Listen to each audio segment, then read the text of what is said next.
Now the tax collectors and sinners were all drawing near to him, and the Pharisees and the scribes grumbled, saying, "This man receives sinners and eats with them."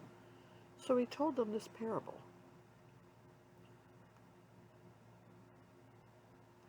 What man of you, having 100 sheep, if he has lost one of them, does not leave the 99 in the open country and go after the one that is lost until he finds it?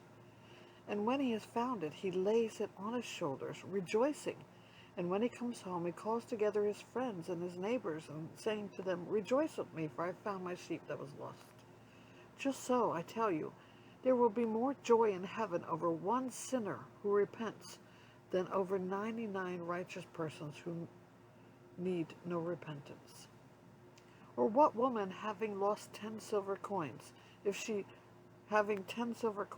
loses one coin, does not light a lamp and sweep the house and seek diligently until she finds it? And when she has found it, she calls together her friends and neighbors, saying, "Rejoice with me, for I have found the coin that I had lost." Just so, I tell you, there is joy before the angels of God over one sinner who repents. And he said, "There was a man who had 2 sons, and the younger of them said to his father, 'Father, give me the share of property that is coming to me.' And he divided his property between them. Not many days later, the younger son gathered all he had and took a journey into a far country, and there he squandered his property in reckless living. And when he had spent everything, a severe famine arose in that country, and he began to be in need. So he went and hired himself out to one of the citizens of that country, who sent him into his fields to feed pigs. And as he was longing to be fed with the pods that the pigs ate, and no one gave him anything. But when he came to himself, he said, 'How many of my father's hired hands have more than enough bread? But I perish here with hunger. I will arise and go to my father, and I will say to him, Father, I have sinned against heaven and before you, and I am no longer worthy to be called your son. Treat me as one of your hired servants.' And he arose and came to his father. But while he was still a long way off, his father saw him and felt compassion, and ran and embraced and kissed him. And the son said to him, 'Father, I have sinned against heaven and before you. I am no longer worthy to be called your son.'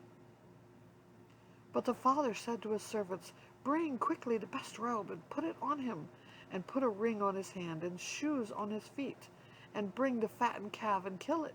Let us eat and celebrate. For this my son was dead and is alive again. He was lost and is found.' And they began to celebrate. Now his older son was in the field, and as he came and drew near to the house, he heard music and was dancing. And he called one of the servants and asked what these things meant. And he said to him, 'Your brother has come, and your father has killed the fattened calf, because he has received him back safe and sound.' But he was angry and refused to go in. His father came out and entreated him. But he answered his father, 'Look, these many years I have served you, and I never disobeyed your command. Yet you never gave me a young goat, that I might celebrate with my friends. But when this son of yours came, who has devoured your property with prostitutes, you killed the fattened calf for him.'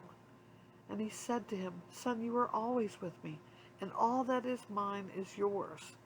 It was fitting to celebrate and be glad that your brother was dead and is alive.